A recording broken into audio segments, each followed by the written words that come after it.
आदेश जय महाकाल। मेरे अघोर शक्ति परिवार के सदस्यों, आज हम बात करेंगे कि तंत्र शास्त्र के उन 3 कड़े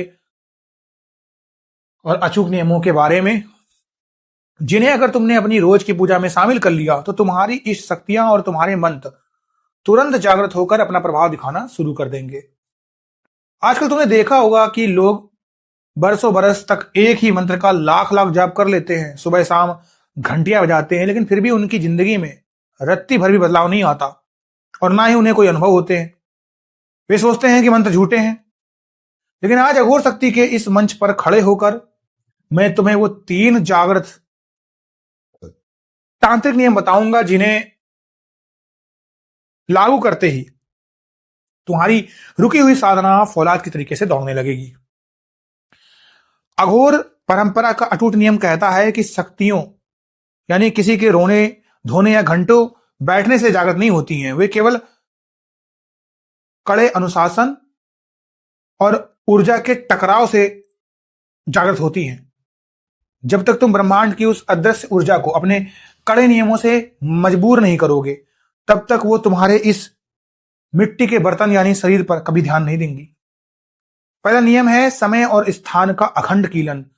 अगर तुम रोज सुबह ठीक 5 बजे एक ही आसन पर बैठकर जाप करते हो तो रोज उसी समय वहां बैठना होगा, चाहे आंधी आए या तूफान। दूसरा नियम है प्राण वायु और रीढ़ का संधान।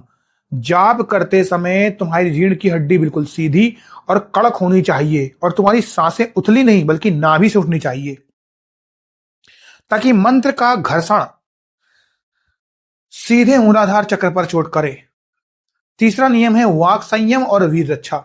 जब तक तुम अपनी जीभ से दूसरों की बुराई करना बंद नहीं करोगे और अपने शरीर की मूल धातु को सुरक्षित नहीं रखोगे, तब तक तुम्हारे मंत्रों में वो वेग पैदा ही नहीं हो सकता जो शक्तियों को तुम्हारी तरफ खींच लाए।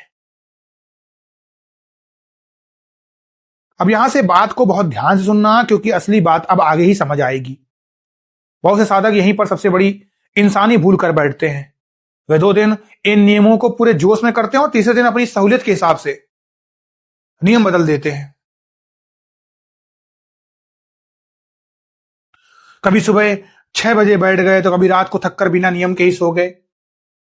तंत्र का कड़ा नियम कहता है कि ऊर्जा के क्षेत्र में तुम्हारी मनमर्जी नहीं चलती,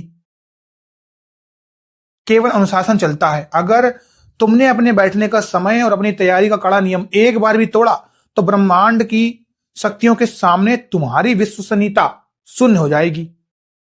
वो जागृत हो रही ऊर्जा वहीं पर रुक जाएगी और तुम्हारे रास्ते हमेशा के लिए लॉक हो जाएंगे। फिर तुम चाहे जीवन भर सिर पटकते रहो, तुम्हें केवल खालीपन ही हाथ लगेगा। इस बात को एक देसी उदाहरण से समझते हैं। मान लो तुम्हें जमीन के भीतर से पानी निकालने के लिए एक हैंडपंप यानी नल गाड़ना है। अब उस नल से पानी निकालने का एक कड़ा नियम है, तुम्हें लगातार बिना रुके उसके हैंडल को ऊपर नीचे मारना पड़ेगा ताकि नीचे की हवा कटे और पानी ऊपर खिंचाए। अब अगर तुम 2 बार हैंडल मार कर बैठ जाओगे और फिर आधे घंटे बाद आकर 2 मारोगे तो क्या कभी पानी बाहर आएगा? नहीं आएगा। उल्टा जो पानी थोड़ा ऊपर चढ़ा था वो भी वापस नीचे पाताल में चला जाएगा। यही नियम तुम्हारी साधना और 3 नियमों का भी है। ये नियम उस नल के हैंडल की तरह है। जब तुम रोज एक ही समय पर कड़े संयम और सीधी रीढ़ के साथ मंत्र का हैंडल मारते हो, तभी शक्तियों का पानी ऊपर खींचता है। अगर बीच में ढील दी तो चढ़ी हुई पूरी ऊर्जा वापस नीचे गिर जाएगी और तुम्हारी महीनों की मेहनत एक पल में 0 हो जाएगी। आज जो संकेत बताया उसका वास्तविक उपाय और अगला चरण सिद्ध उपाय प्लेलिस्ट में है। यह प्लेलिस्ट केवल चैनल के विशेष सदस्यों के लिए खुली है, जहां संकेतों को केवल समझाया नहीं जाता बल्कि उपाय और साधना के दृष्टिकोण से गहराई में बताया जाता है। निर्णय तुम्हारा है। आदेश जय महाकाल।